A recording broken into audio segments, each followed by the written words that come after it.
আমাৰ বিটিআৰ চৰকাৰৰ পঞ্চায়তৰ কামান্বয়ন বিভাগৰ তৰফৰ পৰা জনসাধাৰণৰ সুবিধাৰ কাৰণে সমজুৱা টয়লেট বনাই দিয়াৰ এটা ব্যৱস্থা আছে আৰু সেই ব্যৱস্থা মতে আজি ৰাণীপুখুৰী অঞ্চলৰ ঝাৰগাঁৱত আমাৰ যি মছজিদ আছে মছজিদৰ প্ৰাংগণত আমি কমিউনিটি টয়লেট বনাবৰ কাৰণে এটা ফাণ্ড দিছিল আৰু ইতিমধ্যে নিৰ্মাণ কৰি উলিওৱা হ'ল আৰু আজি ৰাইজৰ মুকলি কৰি দিয়া হ'ল।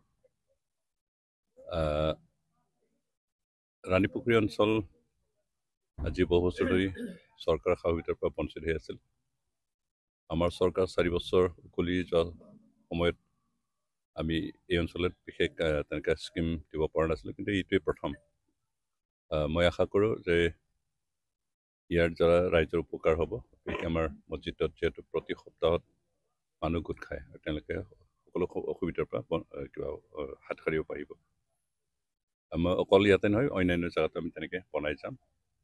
আৰু বিশেষকৈ এই অঞ্চলত ৰাস্তা পদূলি এতিয়া পিছ পৰি আছে, কাৰণ আমি 4টা বছৰত বনাব পৰা নাছিলোঁ। এইবাৰৰ পৰা আমি আৰম্ভ কৰিছোঁ আৰু অহা দিনবিলাক আমি বনাই যাম।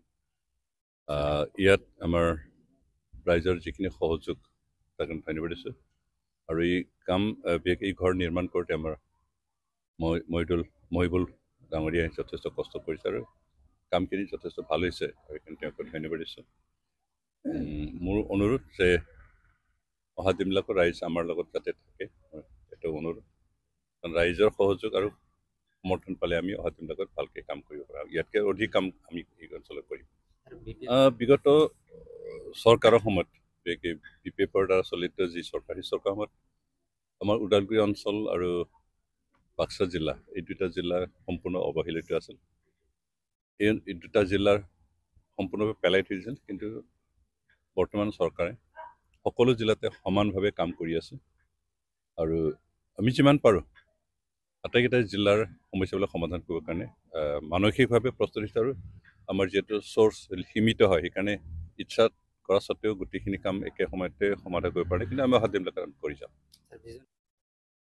ভিজন ডকুমেণ্টছ আমাৰ প্ৰতিটো জনগোষ্ঠীৰ কাৰণে সুকীয়া সুকীয়া, যিহেতু সমস্যা বেলেগ বেলেগ হয়, সেইকাৰণে চব জনগোষ্ঠীৰ সমস্যা কেনেকৈ সমাধান কৰিব পৰা যাব এই বিষয়টো আগৰ চৰকাৰবিলাকে লিখিতভাৱে লিখাৰ কথা চিন্তা কৰা নাছিল। আনকি ভাৰত চৰকাৰ আৰু অসম চৰকাৰৰো প্ৰতিটো জনগোষ্ঠীৰ সমস্যা কেনেকৈ সমাধান কৰিব পাৰে তাৰ কোনো লিখিত এতিয়ালৈকে ডকুমেণ্টছ নাই।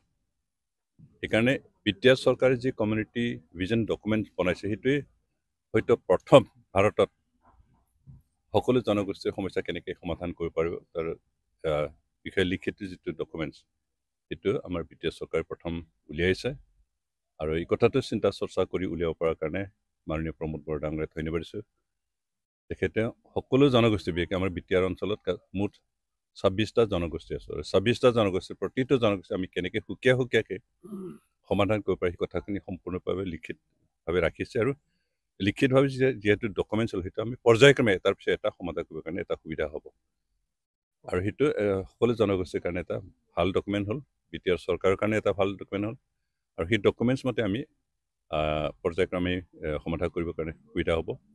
আৰু অহাবাৰ যদি আমি চৰকাৰ গঠন কৰিব সমৰ্থ হওঁ, তেতিয়াহ'লে আমাৰ এই বিষয়টো কিবা কৰি নজৰ দি কাম কৰিবৰ কাৰণে এটা সুকীয়া বিভাগে খুলিব।